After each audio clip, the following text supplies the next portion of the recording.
Nando's Chicken grew their orders by 6 times after adding QR code table ordering to their locations. Welcome to the Restaurant Growth Show podcast. We'll talk about that plus a whole lot more. This is episode 1.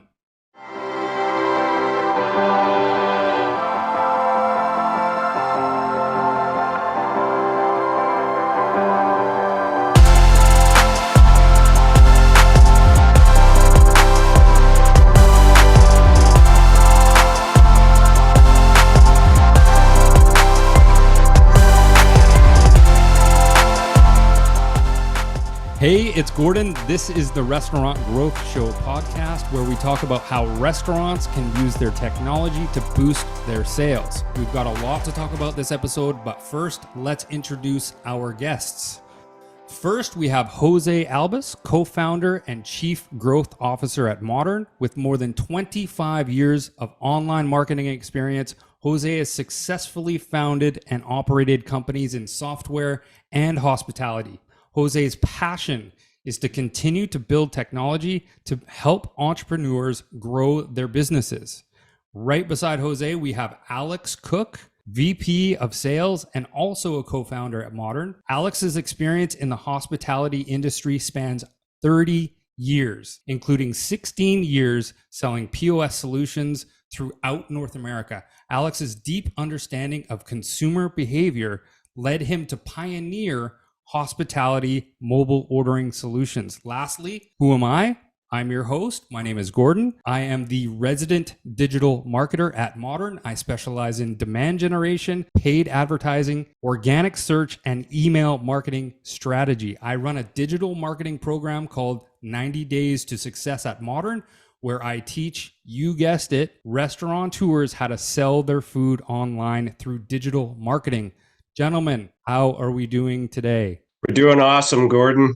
Thanks for having us. Happy to be here. Very exciting. Very exciting. Thank you. Welcome. Awesome. So welcome to episode 1. We're really excited about the Restaurant Growth Show podcast. So Nando's Chicken 6x'd or multiplied their orders by 6 times by adding QR code ordering to their online ordering system. You guys have been doing online ordering for quite some time now. Are you guys at all surprised by the growth by Nando's?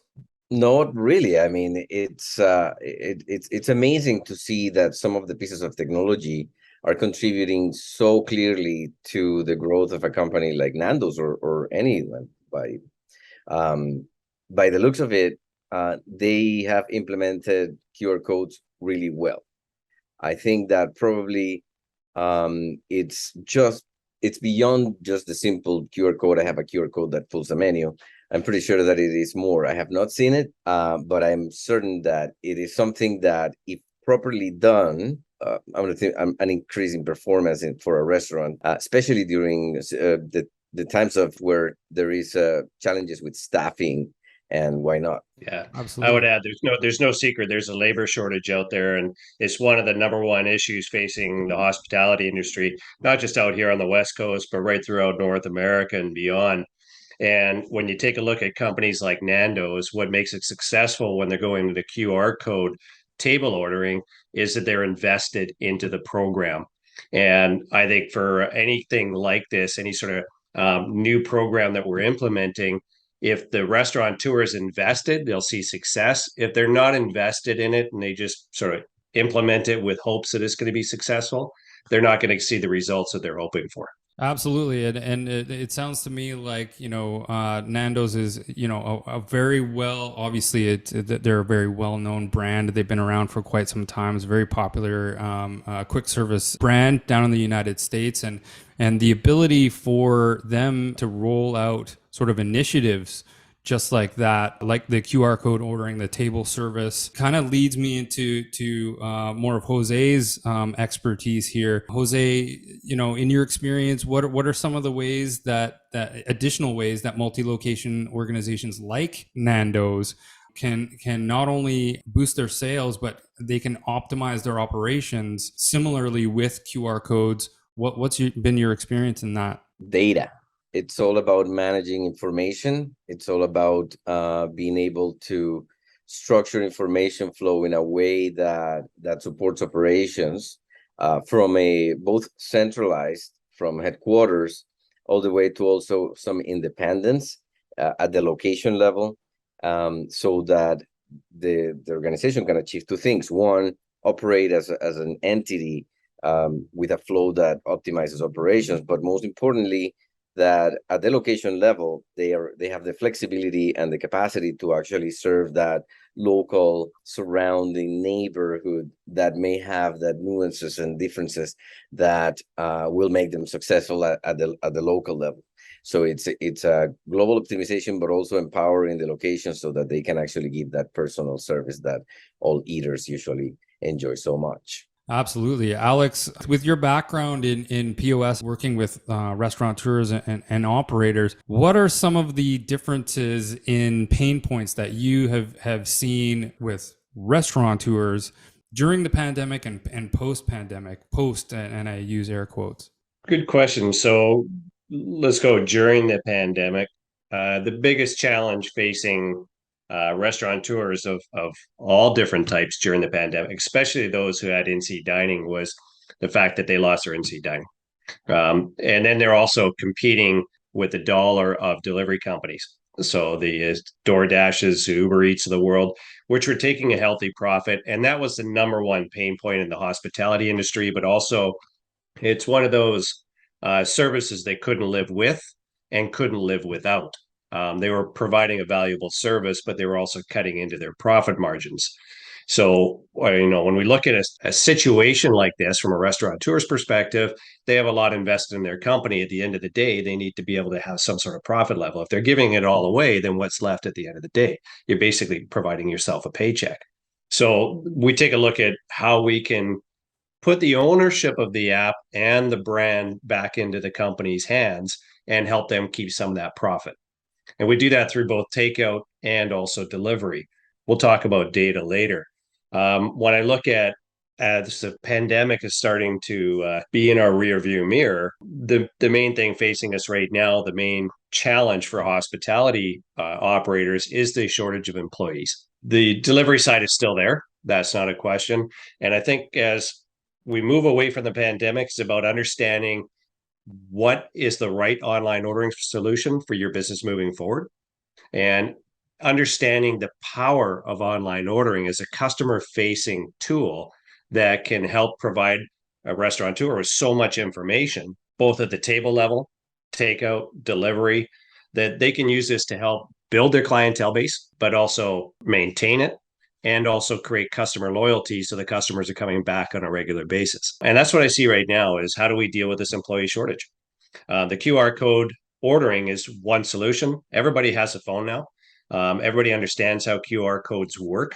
They've all ordered online at some level, but this can be used in a number of different ways. It could be 100% ordering from the table with a QR code paid every time. It could be a hybrid where the server is still managing the table. And if you're doing it from the table, it could be that you either pick it up at a specific pickup location, bring it back to the table, or a server delivers the food to your table. It's just about thinking outside of the box for a lot of these operators and realizing that there are solutions that they don't have to invest a ton of money into.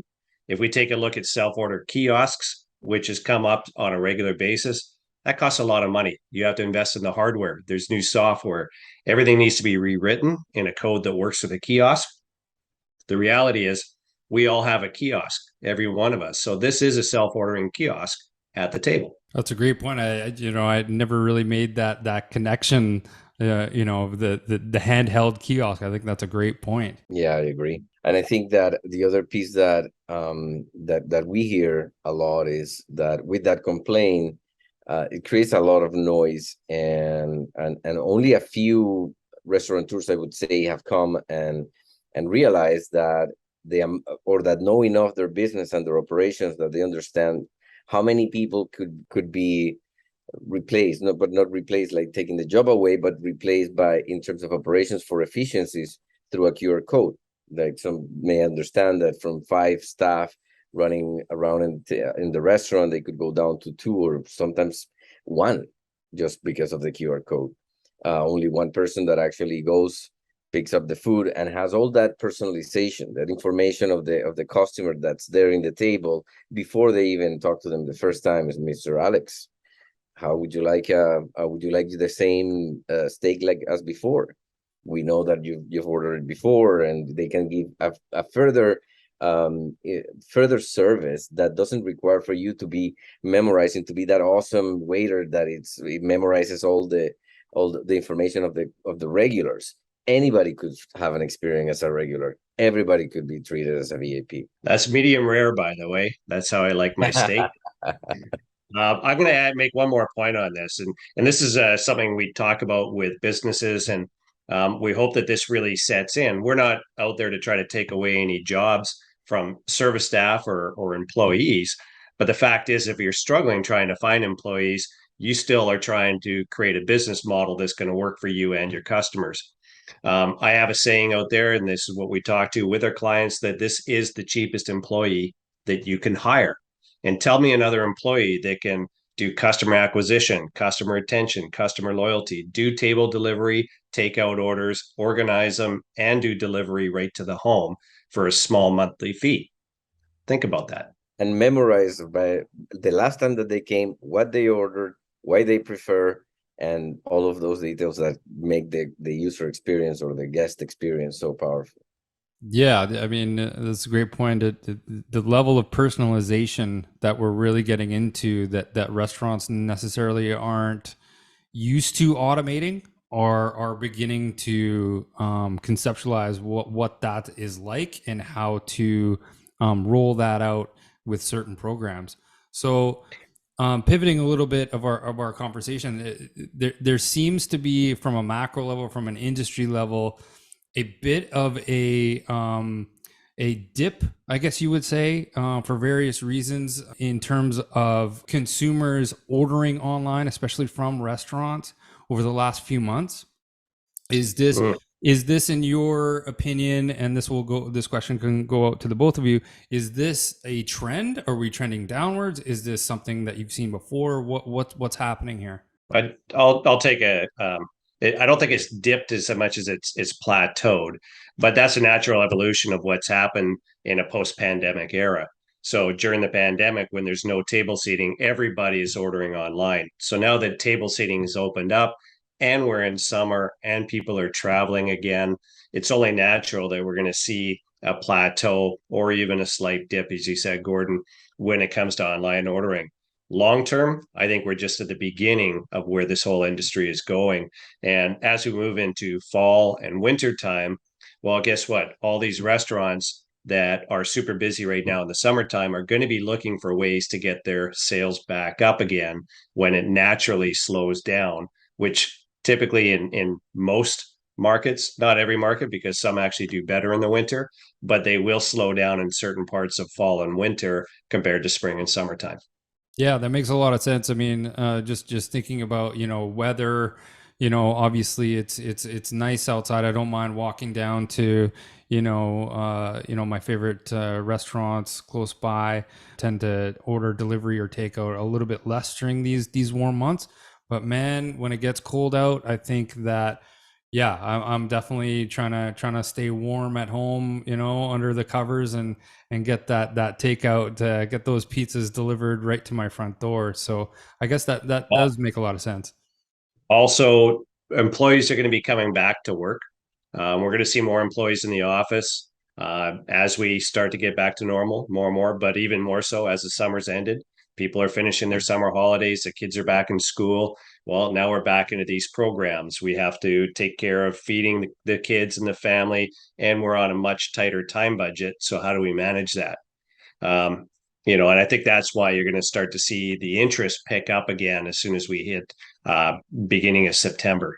I think that also in general, as there was a big adoption of mobile commerce, e-commerce during the pandemic, but there was also a big adoption of technology by restaurants, which also means that if played well, there will be that the digital space for restaurants will become eventually competitive. Like with restaurants, this is also going to be part of what they do. I know that there's a romanticism like that we're going to back to normal, therefore back to normal is almost I don't need online. But the reality is that technology usually stays in one form or another, and it has an impact because the user at the end is the one that drives it. So what will happen is that technology will become easier for restaurants to use, and they will get into doing much more activities that are related to online and technology. Is just because it's just going to be that new natural space where users hang out. Therefore, you better hang out there so that you can continue selling and growing your business. It's going to become more critical. So as soon as we go after this realization and we finally get over the romanticism that we're going to go back to normal, and there's a new understanding, it really sinks in, those activities will start to drive a growth in the industry that we haven't seen, that may have been a little bit fantastical because of the pandemic, but then after that drops and stabilizes, it will continue be gradually higher, but not much higher than just the organic natural before technology was actually being adopted so much space. Yeah, that's So on fair. that note, Gordon, I have a question for you, and maybe you Shoot. can continue on this part of the I'm conversation. all But for it. Let's go. it, in my experience right now, restaurants still don't understand the power of online ordering as a customer acquisition tool. Why do you think that is? That is a very loaded question. That's a great question. No And simple questions here, Gordon. it's right. That's right. No, I appreciate No that. curveballs. In working with literally hundreds of small business owners, operators, and restaurateurs, it I think Jose touched on it as well, that adoption of the technology within the restaurant industry, within hospitality, was never a priority. The priority was in-house seating and the ambiance and the experience, and restaurateurs and operators never really needed to pay attention to digital. That was some fantastical world that people who were selling t-shirts needed to pay attention to. And obviously we get smacked in the face with the pandemic, and all of a sudden all of these restaurants are empty. But these owners and operators obviously needed to continue on. They needed to survive. And so they were a little bit behind the eight ball, not a little bit. They were a lot. There were a lot of restaurants out there in North America and all across the world that just flat out had to learn digital in a very short period of time. And so that's when we saw that's where that learning curve, or, all of this new technology and knowledge sort of slaps you in the face and go, okay, what do I need to figure out first? And so to answer your question, Alex, the reason why is because they didn't have to before, and then all of a sudden, abruptly, overnight, they had to learn digital. And that's where the 90 Days to Success program comes in, and that's where the education portion really benefits those operators who were open-minded and willing to learn something new. And it's those operators out there who have the business acumen to learn new technology. And that gap right there is it's a willingness to learn. And I truly believe that we can all learn something new. It doesn't matter how complicated it is necessarily. If we put in the time and the effort, and we have the support system around us, which we genuinely do at Moduurn, that's part of our culture. We are genuinely trying to help operators succeed and survive, and not just survive, but thrive, as Alex aptly puts on a regular basis.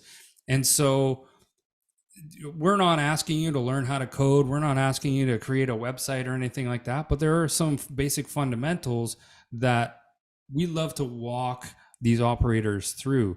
And so, digital marketing, if you throw a rock, you're going to hit, 10 digital marketers, in the head. They're a dime a dozen, but the ones that specialize within hospitality are the ones that you want to surround yourselves with, that are the ones that you want to learn from, and the ones who genuinely want you to succeed, and they're not trying to sell you a monthly SEO package. And I know all of the restaurateurs out here have been approached by an SEO professional, trying to charge them $500 to $1,500 a month to do SEO, which, I mean, that's a whole other episode. But again, to make a long answer even longer, it's a matter of opening yourself up and being willing to learn something new, because it's an investment and it will help your restaurant grow. It will help your organization grow. It will help optimize your operations. It will help you move forward and continue to thrive. So maybe for our listeners here, Gordon, just to expand on that, is when you create a brick and mortar store and then you have service staff, you're creating an ambiance, and you're creating a brand awareness based on the look, the feel, the food, the location, everything. On the digital side, it's really important for restaurateurs and digital marketers to try to capture that emotion that you want to portray about your business. And that comes down to everything from the high quality images that are provided, the descriptions of the food, so they're mouthwatering and appetizing, to adding things like calorie counts, but also what is the message that you want your customers to get from because really the important thing that I see here compared to the traditional point of sale world, which was where I came from, is this is not an employee facing tool. This is a customer facing tool. It's extremely powerful. So how do we protect that emotion and feeling that you want as an extension of your company brand, not just merely looking at it as an online ordering, piece. It really is. I look at it now as the most important piece of technology that a restaurant can have to acquire new customers, retain them, and create that customer loyalty, all while helping reduce your expenses, right? Which is more profit back to the restaurateur. So would you say, Alex, that the POS, who's been traditionally being the center of restaurant operations, is mobile going to be the next? I remember the days back when, and I'm an older guy, so this goes back a while, when we went from pen and paper, the old traditional, hi, what can I get for you, to the first computerized point of sale systems. This was a Romanco. And I tell you, it was so complicated, it made grown men cry. Seriously. And then there was an evolution. So the point of sale systems got easier. They became more important as a tool, and we gravitated from, why do we go from pen and paper? Because now we have controls in place. It's helping reduce the cost. It's a piece of equipment that is an investment that makes sense to restaurateurs because they're getting a return on their investment, right? It's helping them increase their profitability. It's helping them operate their business. It's helping putting controls in place. I see this as the next extension from the point of sale system, and an important one. And once restaurateurs fully understand the power of what we have here, that is when we're really going to start to see the shift. And we're seeing it already, because there's going to be a lead with certain restaurants. And just like everything, when Starbucks and McDonald's and Tim Hortons introduced online ordering, well, guess what? They set the precedent. Now everybody else is following. And that's normally the way. But they're starting to invest heavily into the data and being able to market back to the customer. So this is a way for a small independent or mid-sized restaurant chain literally to compete with the big boys without having to invest tens or hundreds, if not millions of dollars for a solution like what we have to offer. That's a great point. I got a question for Jose, based on where we're seeing the industry move right now. I'd like to see if you can help explain to us what it means to have a highly configurable solution for both enterprise and to the smaller independent restaurateur in comparison to a one-size-fits-all approach. That's a great question. So what we know as, or the first stage of online ordering, it's what we've experienced as of today, which is that very similar to e-commerce, right? So we've learned through a website's a website, a store is a store, and therefore that's how we started to create what is actually the online restaurant experience, moving into through a website, right? Now, as you know, every restaurant is different, and when it comes to serving someone in real life, when a guest is at the restaurant, there are so many possibilities in how you can offer an experience. And we're in the infancy of what that experience looks like for a restaurant and a brand to be able to transfer that emotional connection that someone has to the experience in real life, the brand. And it's like a Pavlovian thing. The restaurant, you think about the brand, and you think about the restaurant, you think about the burger that you remember the smile of the you want to get my mouth watering, right? Drooling. You remember the laugh with the funny waiter, the guy at the bar, all of that. It's encompassing of what the brand is meant to evoke when you see it, right? So that power, now we need to be able to, or a brand, the power of online is that it should be able to actually offer that online. Okay, I have I will never forget an experience of mine with a client of ours, that when people met me and say, "Hey, have you ordered from there?" And they would say, "Oh my God, that's what you do." Yeah, that's what I do. And they'd say, "Oh my God, I love it. It's like being there. It's just like it's very similar to like ordering. When you go to the restaurant, you're there. The waiter usually stands there with you to give you recommendations and what to pair this with that, and the aioli that people prefer for this burger or this other one, and what to add to it, and what are the favorites." And they stay there like for 5 minutes, and sometimes and so what the feedback was, that it was like being there. And the way that the flow for that restaurant, the way that it was organized, it was exactly that, where you sit, and when the pairings are offered, and then you go to the next part, and then the other pieces are there, and then the drinks, and all of that replicated inside an online experience in a way that feels that it's like you have, like, the feedback that I was getting was like, it was like having the waiter there, but instead of the 5 minutes, that sometimes they only had 3, because if the restaurant was busy, they could only do so much. Sometimes they only have 3 seconds. Sometimes, exactly. You good? Are you good? Can I get you anything? And they're up, right? Exactly. So in this case, Usually when your mouth is full, that's when they come. Exactly. Yes. I think that's a requirement, actually. Yeah. Yeah. So now it's in your own time, without forgetting a single aioli or combination that they recommend, with all the possibilities and more, and in a way that makes sense, that replicates what they may have had in the same experience, in the same order, as it was in real life. So that in same order and replicating that experience is what a flexible and configurable system should be able to offer as a difference between brands.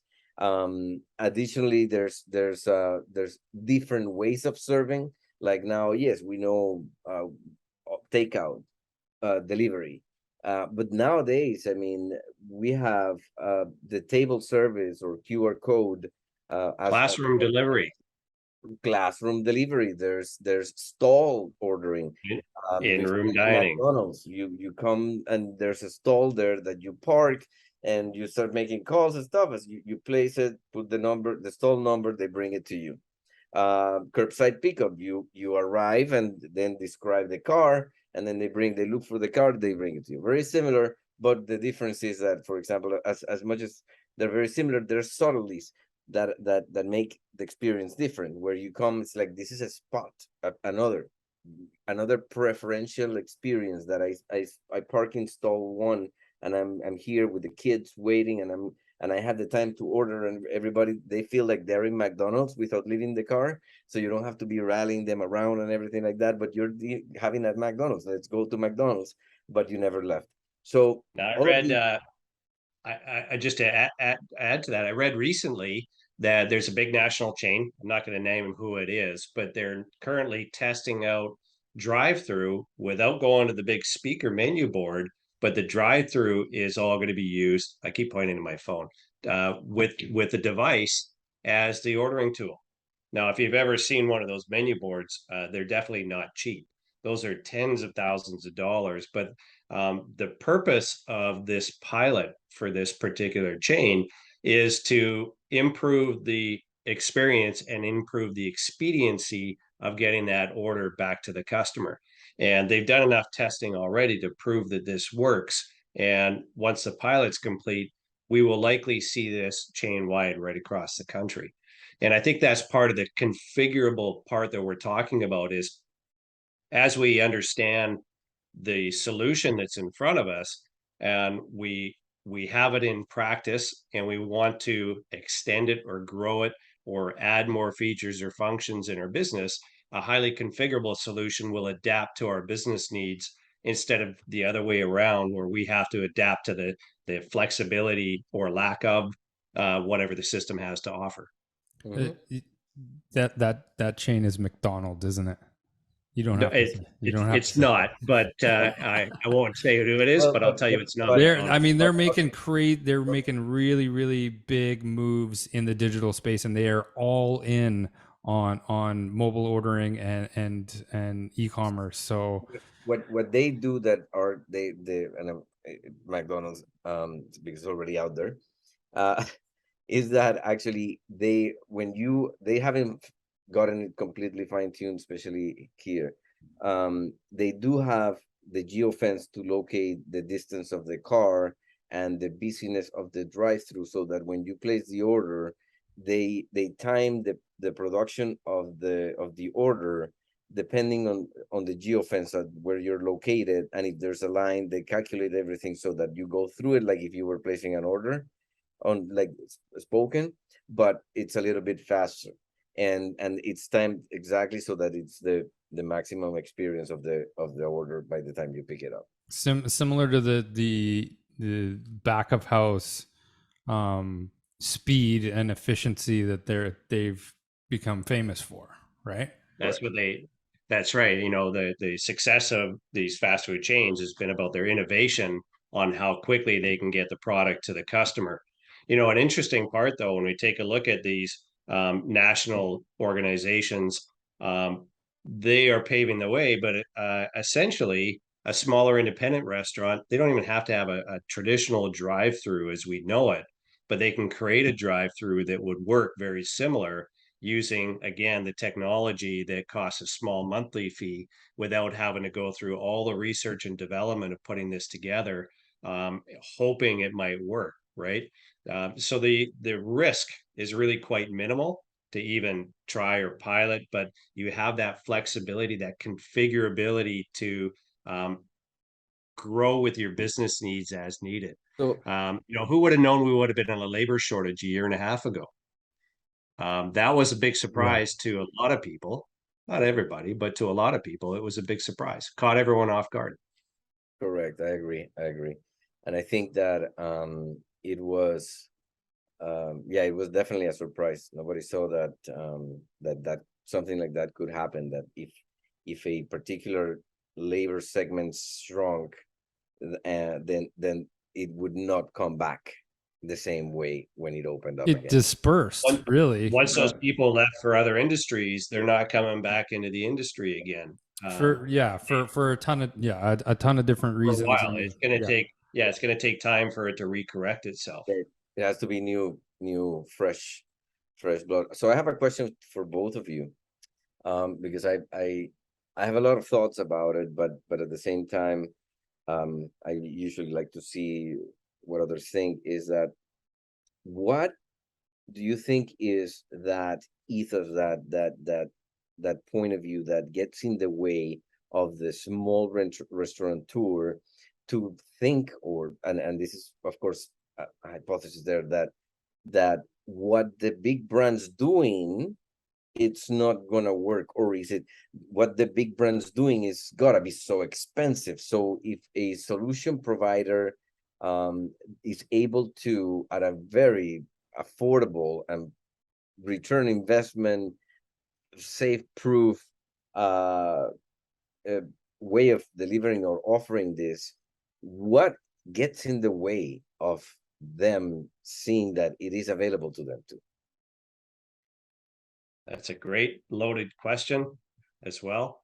From my perspective, what I see getting in the way is time, not having enough of it, or not dedicating enough of it to it, or having enough resources to be able to have someone to be able to manage this properly. And I know that we're working on solutions for those businesses that don't have the resources, so that we can take over on the digital marketing side. And then they, for a small monthly fee, but a big return on investment, and not having to hire someone in-house, they can get the same type of results as if they had their own in-house marketing team working with some of our proven techniques to get customers to the app. Mm-hmm. Yeah, no, that's a great point. I mean, time is, to me, time is more valuable than money. To answer your question, Jose, I think it's multi-pronged for sure. There's a level of intimidation. There's a level of societal conditioning that the big boys will always beat out the little guys, right? The Walmarts will always close the local convenience store, et cetera, et cetera, et cetera. And when you go in with that mentality that we cannot compete whatsoever, then an industry leveling tool like online ordering with your own mobile application sort of doesn't resonate necessarily to a small business owner. But here we are with that tool that levels that playing field. That tool still opens them up to so many additional customer acquisition channels, and that does allow them to compete. So it's not an all for naught or a losing scenario. So I think it's mentality, and if going in with the right attitude and being open to learning those new channels, learning the new technology, it doesn't take that long.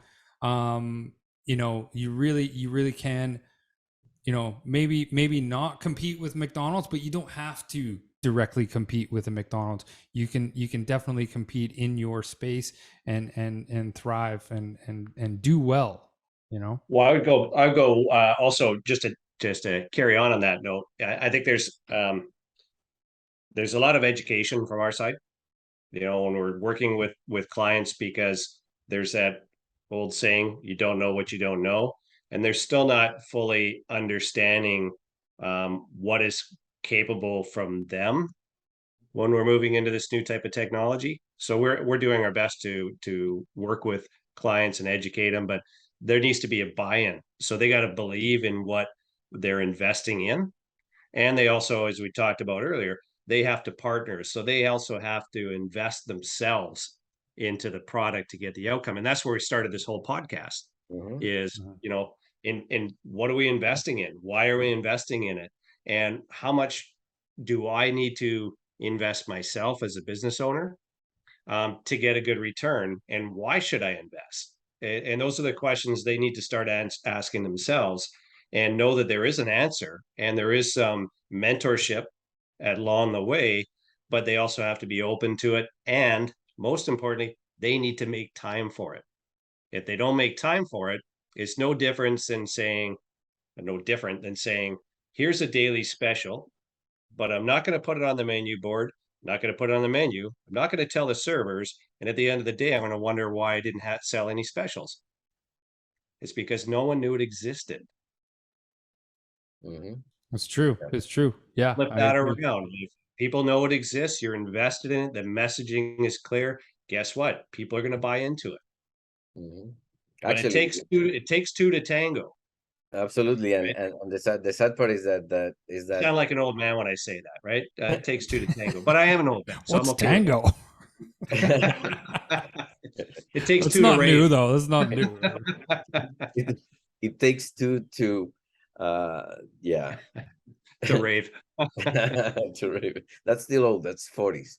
Yeah, that's That's right. All right, guys. I know that we're all pressed for time here. There's lots on the go. Thank you guys for participating, showing up here, shedding some insight, from your, vast experience, many years of experience, and not just from a place of experience, but a place of genuine care and genuine passion to see merchants and operators thrive and do well and succeed.